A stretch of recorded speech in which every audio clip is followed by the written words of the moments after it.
Hello baby dog, कैसे हो सब?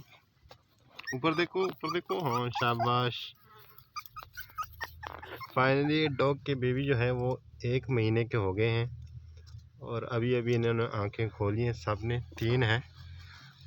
कितने क्यूट कितने प्यारे हैं, देखो लो। 3 डॉग के बेबी हैं और अभी आंखें खोली हैं।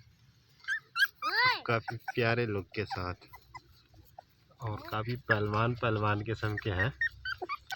बेबी डॉगी 2 तो रूठ गए हैं, एक इधर देख रहा है। इधर देख